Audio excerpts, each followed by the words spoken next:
শুরুতে সৌম্য সরকারের return catch নিয়ে যুক্তরাষ্ট্রকে দারুণ শুরু এনে দেন। এরপর শেষের দিকে গুরুত্বপূর্ণ সময়ে শরীফুলকে বোল্ড করে দেশকে জয়ের প্রান্তে পৌঁছে দেন। ওনার নাম সৌরভ নারেশ নেত্রভালকর। গতকাল তিনি বাংলাদেশের বিপক্ষে ৩ ওভারে ১৫ রান দিয়ে পেয়েছেন ২ উইকেট।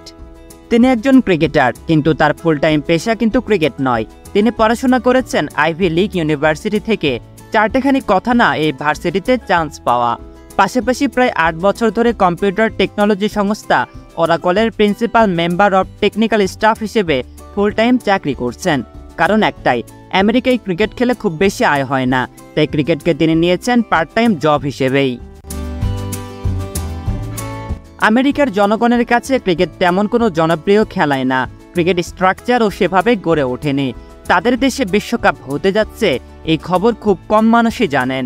সেই তাদের দেশে ক্রিকেটাররাই ন্যাক্কারজনকভাবে এমন একটা দলকে হারিয়ে দিয়েছে, তাও পরপর 2 ম্যাচ।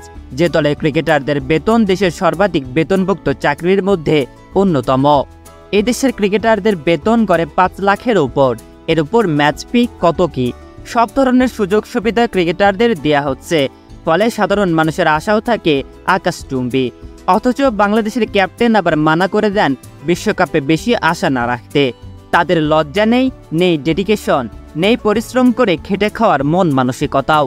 অথচ তারা একবারও ভাবে না তারা যে ক্রিকেট খেলে লাক্সারিয়াস লাইফ লিড করছে সেই বেতন আসে ফ্যানদের গা ঘামানোর টাকা থেকে।